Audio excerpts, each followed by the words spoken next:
Assalamualaikum warahmatullahi wabarakatuh. Saudara, akhir tahun 2025 di 3 provinsi di Sumatera, Aceh, Sumatera Utara, Sumatera Barat, terjadi bencana banjir bandang dan longsor yang merusak dan memporak-porandakan 3 provinsi tersebut. Ratusan ribu jiwa mengungsi, ribuan orang meninggal dunia dan hilang, dan begitu banyak dampak bencana lainnya. Kami hadir langsung, melakukan reportase, melakukan siaran langsung dari lokasi bencana untuk menggambarkan dan melihat seberapa parahnya situasi yang terjadi pada akhir bulan November kemarin. Salah satu provinsi yang kami liput dan menjadi perhatian kami adalah Sumatera Utara. Kali ini kami akan menghadirkan bagaimana cerita para jurnalis kami yang meliput lokasi banjir bandang di Sumatera Utara. Kali ini kami kedatangan melalui Zoom, ada rekan kami, reporter Kompas TV, Nanda Aprilia, yang saat ini sudah bergabung bersama kami. Halo Nanda.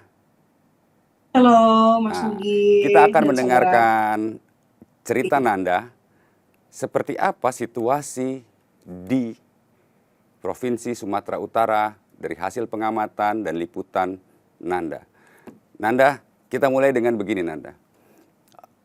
Akhir November itu terjadi banjir di wilayah Kota Medan dan beberapa kabupaten, ada Tapanuli Tengah ya, ada Tapanuli Selatan ya, atau ada Tapanuli Utara. Nanda berada di lokasi atau dah hadir langsung ke lokasi bencana itu dari tanggal berapa sampai tanggal berapa ke Sumatera Utara? Oke, saya di sana, Mas. Iya, Sebelumnya perkenalkan saya Nanda Aprilia. iya. Eh, Tim yang memang dikirim dari Jakarta untuk bisa meliput bencana waktu itu kami ke Sumatera Utara, saya dan campers, itu dari tanggal 2 sampai tanggal 13 Desember. Oke. Ya, berarti ada 12 hari, Mas Nugi. Iya, Eh Sebenarnya kalau misalkan ini bukan Mas Nugi aja ya. Jadi ini mungkin jadi fun fact juga untuk saya yang liputan bencana di Sumut kemarin. Eh, Ketika ada orang bertanya kepada saya secara personally, secara pribadi, gimana kemarin liputan bencana? Tak, saya langsung kayak uh,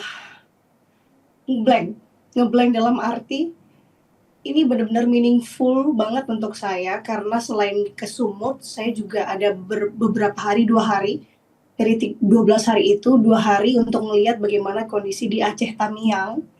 Itu di awal-awal saya liputan bencana di sana di tanggal 2 sampai 3 Desember saya melihat melalui pantauan udara. Saya langsung cerita aja ya Mas Nugi ya berarti. iya. Lanjut. Aceh Tamiang dari pantauan udara memang terlihat benar-benar lumpur semua itu di tanggal 2 sampai 3 Desember ya.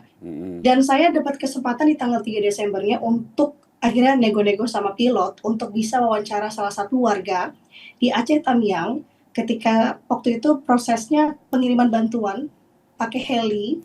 Jadi saya punya waktu 5 sampai dengan 10 menit untuk turun dari heli, wawancara dengan warga, apa yang mereka butuhkan dan apa yang saat ini mereka rasakan setidaknya seperti itu. Nah, singkat sekali, tapi saya dapat jawaban dari salah satu warga yang waktu itu juga langsung angkat bantuan dari heli, berhasil.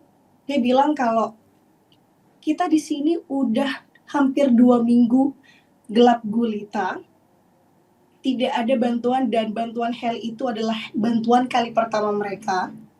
Dan sejauh ini mereka minum juga dari air hujan dan mereka saling barter dari hasil perkebunan mereka untuk makan sehari-hari. Dan itu jadi momen apa ya, emosional. Momen yang saya belum pernah rasakan sebelumnya. Saya memang baru juga menjadi seorang jurnalis dan saya mencoba untuk bisa menjadi seorang jurnalis yang profesional yang memang mengedepankan kepentingan dari masyarakat tentunya.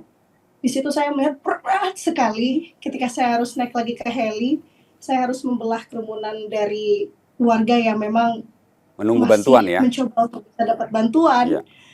Tapi saya mesti naik ke heli untuk next ke lokasi selanjutnya di Aceh Tamiang, karena waktu itu naik heli saya ada 2 spot, ada 2 tempat untuk kasih bantuan. Itu saya turun di lokasi pertama, jadi artinya saya menaik ke heli untuk ke lokasi kedua.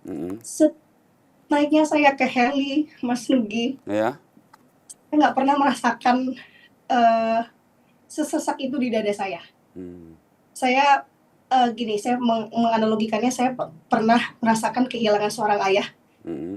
Saya pernah merasakan waktu itu ditinggal ayah, sudah meninggal. Sesaknya lebih dari itu malah saya rasakan ya. Karena apa ya? Saya melihat raut wajah orang yang putus asa, yang mereka sudah penuh dengan lumpur, dan mereka mencari bantuan yang memang belum masuk ke mereka. Jadi mereka benar-benar apa ya? Saya merasa kayak mereka hampir ditinggalkan dengan kondisi seperti itu gitu. Saya merasa seperti itu ya waktu itu. Iya. Jadi emosional sekali saya di heli.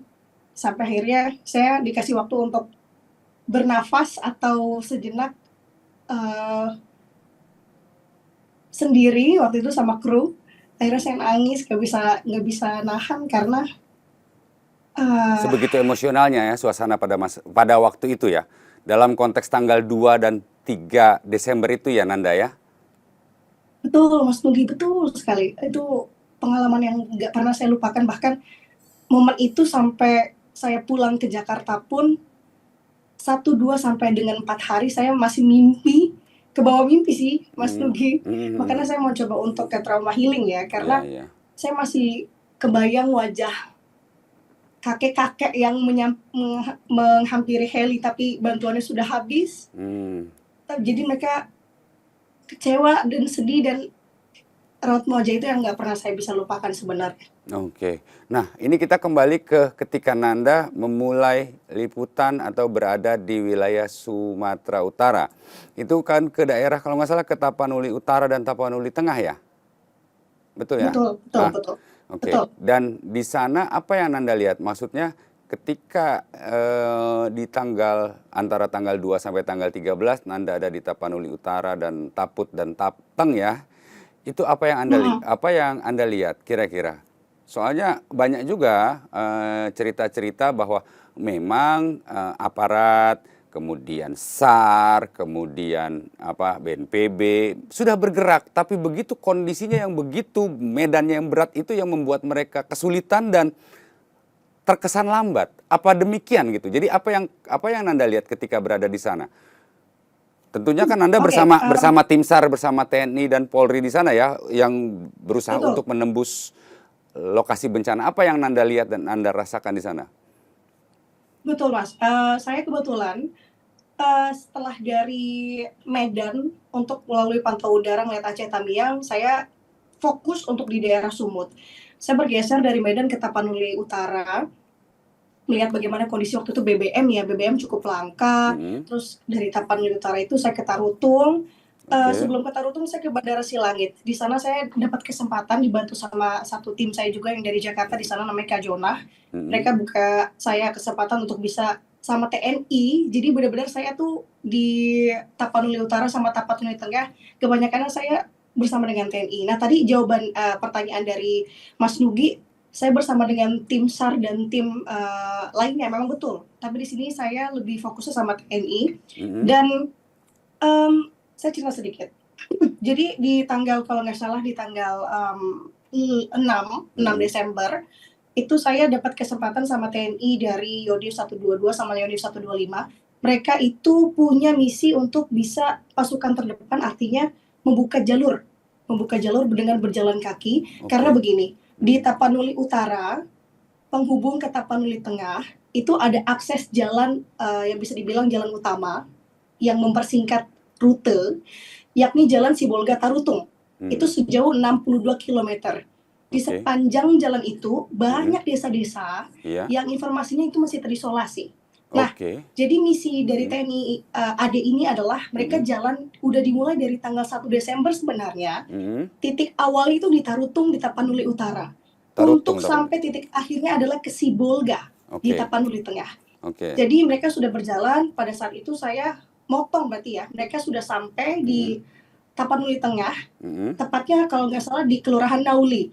Jadi saya naik helikopter Oke. dari Bandara Silangit, Nah, dikirimlah ke Kelurahan Nauli sembari yes. membawa bantuan.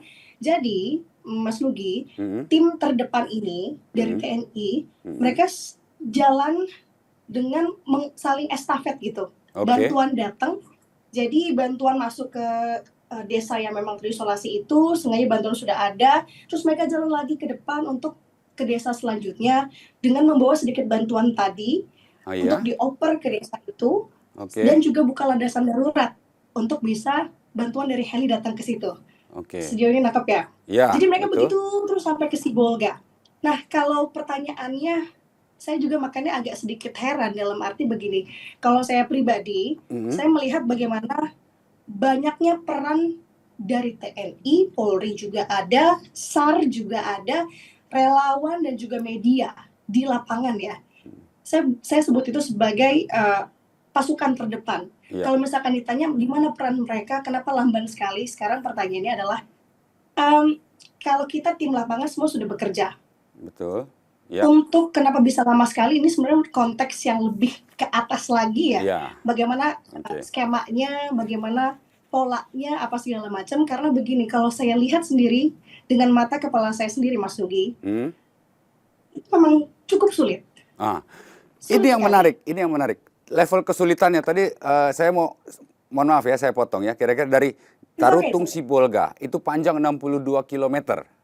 Dan itu jalur utama ya, penghubung Tarutung Sibolga itu jalannya 62 kilometer dan situ banyak Mhm. longsoran dan beberapa banyak titik yang menjadi penghambat. Nah, Hmm.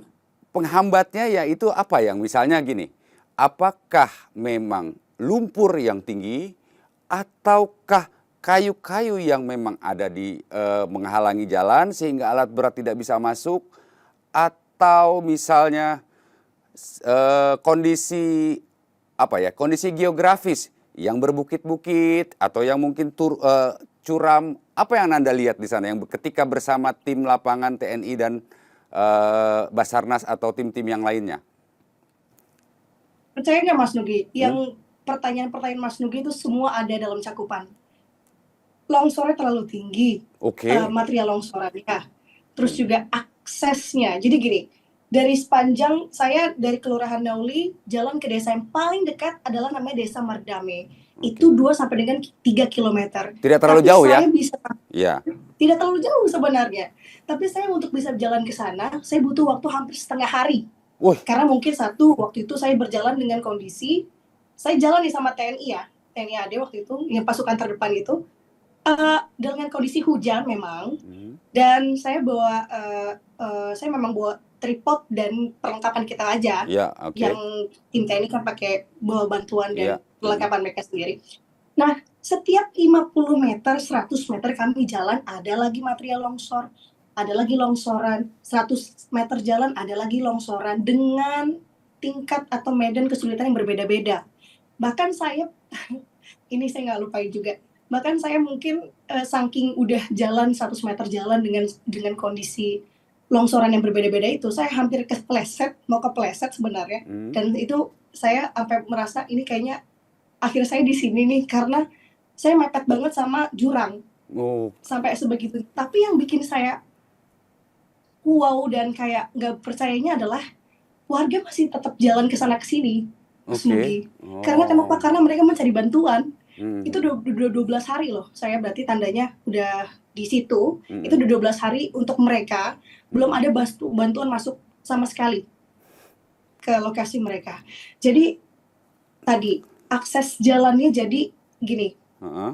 itu kan berarti satu-satunya harapan bantuan bisa masuk kan dari udara aja ya. Hmm. Karena sebenarnya ini bisa cepat kalau akses daratnya benar-benar dibuka dengan cepat juga. Hmm. Tapi waktu itu kondisinya pembersihan jalur Hmm. pakai ekskavator gitu ya, Iya. benar-benar dibuka, Iya. bisa kendaraan bisa lewat, itu baru sampai di Parsikaman. Dalam arti Parsikaman itu masih masuk di Tapanuli Utara. Dan itu Hmm. masih jauh sekali. dia dari titik saya waktu itu di Kelurahan Nauli dekat Desa Mardame. Dan Hmm. benar sebenarnya saya waktu itu di Desa Mardame nginep 3 harian Hmm. di posko pengungsian Hmm. dan alat berat baru masuk di hari ketiga saya Berada di sana. di situ. Oke. Di sana. Jadi Saya memang seneng banget ya ekskavator. jadi Saya sama memang warga ngerasa kayak ekskavator ada alat berat kayak gitu. wah, iya. Saya Jadi memang ngerasain situasi mereka longsornya juga. luar biasa ya. Maksudnya material longsornya yang luar biasa tebal gitu ya, yang menutup. Jadi Betul. membuat upaya untuk membersihkan itu menjadi sulit.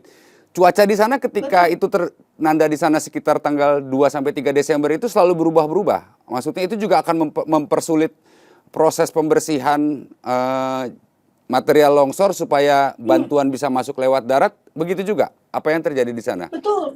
Betul Mas Nugi, karena di sana memang cuacanya hujan. Intensitasnya deras malah. Dari siang ke sore. Bahkan sore itu udah bisa dipastikan kemungkinan besar bakal hujan. Jadi di sepanjang pembersihan itu saya juga nggak jarang mendengar kayak, aduh ada longsoran susulan lagi segala macam. Nah, fun fact-nya juga sebenarnya saya dakdikduk juga itu di kondisinya. Saya makanya pas saya pulang ke Jakarta saya juga agak sedikit masih agak was-was kalau ngelihat mendung atau hujan. Padahal udah di Jakarta gitu. Jadi kayak merasakan bagaimana kondisi warga di sana yang mau gimana, mereka nggak punya pilihan lagi. Bahkan kalau saya ingat banget, sering banget saya dengar, Mbak Nanda, ini paling parah selama saya tinggal 30 tahun atau 40 tahun di sini, ini bencana alam yang paling parah yang kami rasakan, Mbak Nanda, kayak gitu. Oke. Dan itu membekas banget. Kita ke hal berikutnya yang menarik. Nanda menceritakan tadi sempat 3 hari tidur di tenda pengungsian. Iya kan? Oke. Betul. Salah satu yang menjadi problematika adalah persoalan MCK, persoalan air bersih. Apalagi kita mengingat Nanda juga seorang perempuan yang ada di sana. Itu bagaimana Nanda? Urusan MCK-nya di lokasi pengungsian itu bagaimana?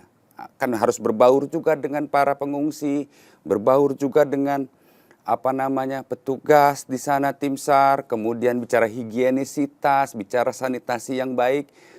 Nanda merasakan apa dan apa yang dilakukan di sana ketika hidup bersama para pengungsi, tinggal bersama di tenda pengungsian bersama para warga yang terdampak banjir bandang ini? Di titikku nginep di posko pengungsian itu, Mas Nugi. Itu di Tapanuli Utara ya? Sorry, saya ini ya. Di Tapanuli Tengah. Oh, di Tapanuli Tengah ya, sorry. Di Tapanuli Tengah dia antara tanggal 2 sampai 13 Desember itu ya. Di tanggal berapa itu betul berarti? Sekali. Kalau nggak salah ini tanggal dimulai nginep itu di tanggal 6 ya. Oke, di tanggal 6 ya. 7, Oke, kita lanjut. Ya, di tanggal 6 di Tapanuli Tengah. Oke. Betul. Nah, pas sampai ke posko pengungsian, jadi sebagai gambaran posko pengungsiannya ini sebenarnya di rumahnya Pak Kepala Desa di Desa Mardame. Memang rumahnya kalau saya lihat cukup luas ya untuk di di ruang tamunya, tapi dengan kondisi ya itu tadi listrik belum nyala. Nah, permasalahan soal air nih ya. Air yang bikin saya leganya adalah ternyata di Desa Mardame dan juga di desa-desa setelah Mardame menuju ke Sibolga, air itu aman. Karena kenapa? Mereka itu air langsung dari mata air, dari air gunung. Dari air gunung, jadi air tuh aman, air gak ada masalah segala macam.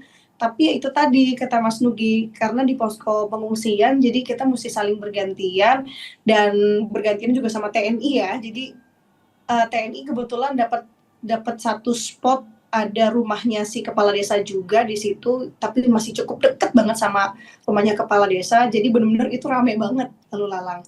Nah, kalau untuk urusan mandi dan minum masih aman banget ya, karena masih ada dari air gunung itu. Kalau untuk MCK mandi gitu ya? Dan buang air, iya itu masih aman sebenarnya, karena alhamdulillahnya memang itu di rumah kepala desa masih ada WC juga lumayan bersih begitu. Tapi kalau saya pribadi sebenarnya ini saya nggak pernah bilang ke siapa-siapa sih. Yang tahu cuma campers aja waktu itu. Saya bilang ke campers, saya agak sanksi sebenarnya untuk bisa ke toilet. Karena toiletnya itu posisinya di paling belakang. Dan eh, saya sebenarnya udah cerita ini ke anaknya Pak Kades sih. Karena saya melihat di bagian belakang tuh eh rumahnya tuh udah mulai agak retak-retak gitu, Mas Nugi. Oh, jadi Nah, agak khawatir roboh iya, gitu ya? Oke. iya, agak sanksi. Saya cerita itu juga ke anaknya Pak Kades. Kamu agak khawatir gak sih dengan kondisi yang ini? Soalnya udah ada retaknya udah lumayan kelihatan banget kan. Dan Hmm. hujan pula terus kayak Hmm. maksudnya dalam arti nauzubillah misalnya maksudnya jangan sampai ada longsor susulan gitu. Iya. Tapi saya jadi agak sanksi di diri saya sendiri. Jadi saya nggak maaf nggak buang Nggak air buang hajat besar gitu waktu ya? itu. Oke, nggak buang hajat Iya, ke sana ya? Oke. selama 3 hari karena saya Hmm. tahan karena Hmm. saya takut. Saya pribadi sih ngerasa kayak gitu. Hmm. Tapi alhamdulillahnya maksudnya masih aman-aman aja. Tapi ya itu dengan rasa kalau saya sendiri juga merasa kayak agak khawatirnya kalau misalkan udah hujan sih. Oke. Nah kalau malam kita tidur ramean, saya Hmm. tidur juga sama warga yang lain. Hmm. Kita saling cerita-cerita malam-malam, Hmm. maksudnya kayak cerita-cerita yang ini aja, Iya, luar bercerita. konteks. Oke. Misalkan, Ya. iya, seakan di sana juga banyak anak kecil, Mas Nugi. Oh, Jadi oke, kayak oke, oke. seru untuk kita bercanda kayak Iya. gitu-gitu dengan posisi yang benar-benar gelap. Nah, eh pas saya yang menariknya seperti biasa adalah soal sinyal. Ya, Jadi kan ya, itu kebutuhan primer manusia masa kini itu ya. Ya, betul, betul banget. Apalagi udah 2 minggu dan mereka belum ngabarin sanak saudara kan. betul, betul ya. Itu Itu bagaimana sayang itu? banget. Apa sinyal dan listrik di sana?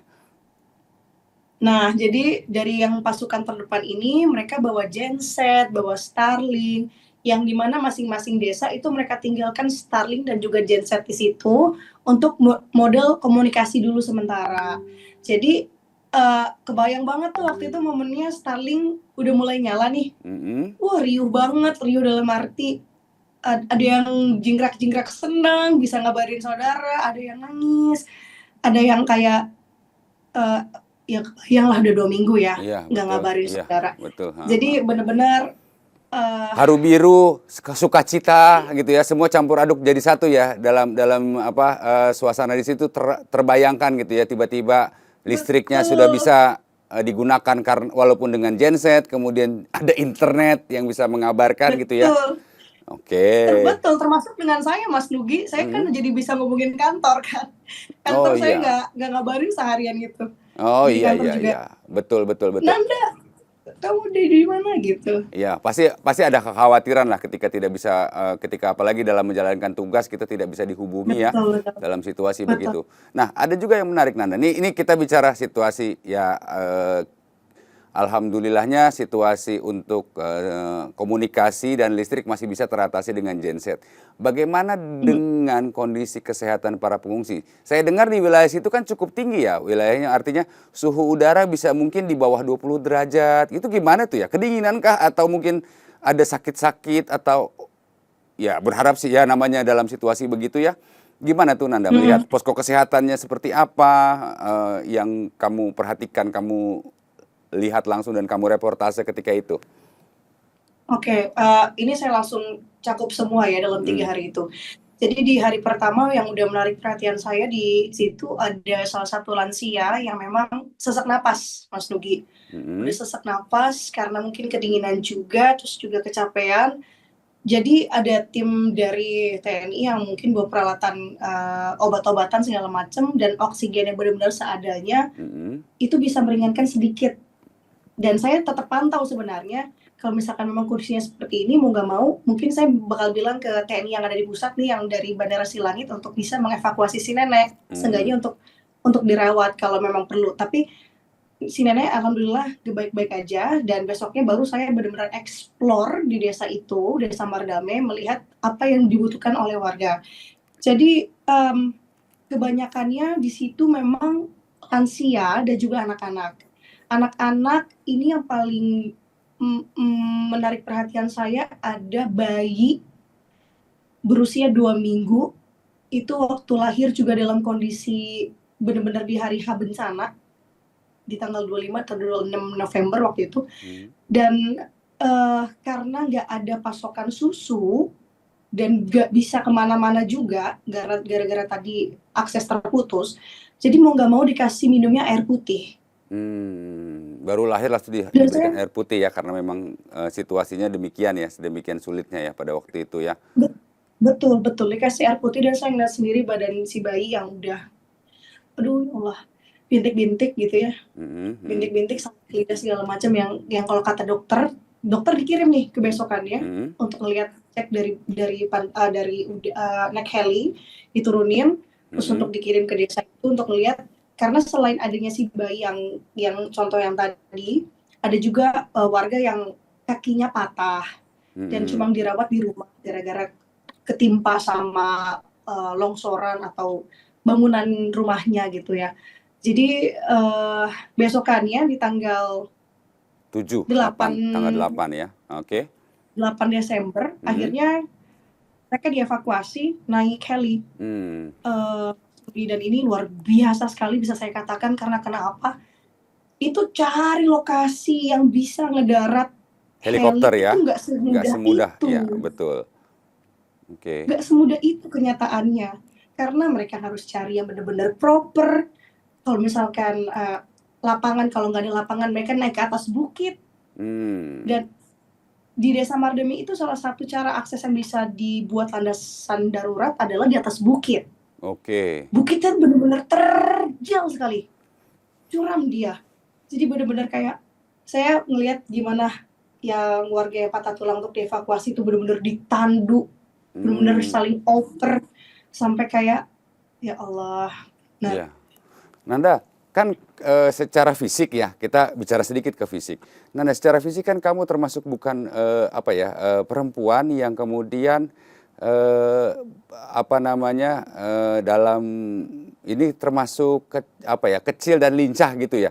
Melihat seperti itu, situasi seperti itu, kamu gimana tuh melihat situasi di sana tuh? Badanmu begitu gitu kan, berapa hari di sana kamu harus bertahan gitu kan, itu kondisi fisik kamu itu luar biasa sih gitu kalau saya nilai.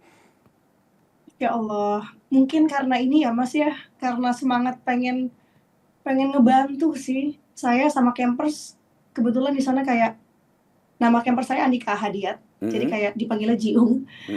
Kita kerja semaksimal kita ya karena banyak sekali orang yang perlu dibantu di sini dengan hasil liputan kita.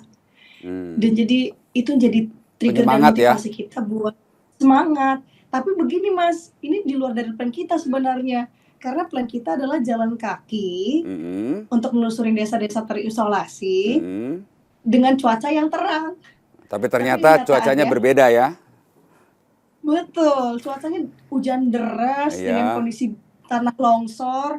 Dan saya juga bukan anak gunung ya, jadi benar-benar challenging untuk saya sih pribadi. Apalagi sebenarnya kalau misalkan bisa didengar sekarang Mas Nugi, efeknya agak delay sih sebenarnya. Saya udah pulang, udah mau hampir seminggu dari sana, tapi suara saya baru habis banget kemarin lusa, dan ini baru lumayan gitu, baru kerasa. Aduh, Nanda, mudah-mudahan lekas sembuh, mudah-mudahan batuknya segera hilang, suaranya kembali normal gitu dan sehat-sehat. Karena saya yakin luar biasa kamu dengan kondisi fisikmu itu di sana. Nanda, sebelumnya kita ingin berpanjang lebar lagi, tapi kayaknya waktu tidak mencukupi. Tapi dari cerita-cerita Nanda, kita bisa melihat bahwa memang ternyata kondisi Medan, walaupun sudah begitu banyak TNI atau Polri ataupun Basarnas atau tim SAR dan relawan beserta jurnalis di sana, kondisi Medan dan cuaca ya, terutama kalau untuk di daerah Tapanuli itu karena kondisi geografisnya ditambah cuaca yang sehingga memperlambat pergerakan untuk bisa membersihkan sisa-sisa longsoran itu ya, Nanda ya? Betul, betul.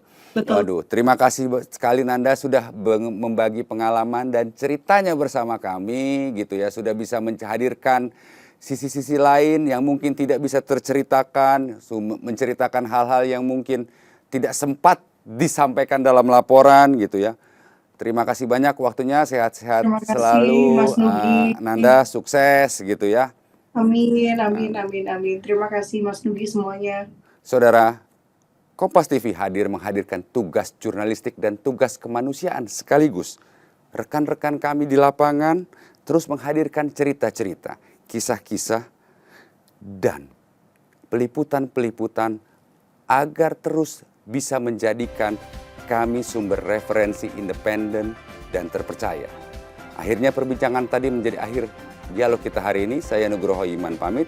Terima kasih, selamat beraktivitas, selamat tetap menyaksikan Kompas TV Independen Terpercaya. Assalamualaikum warahmatullahi wabarakatuh.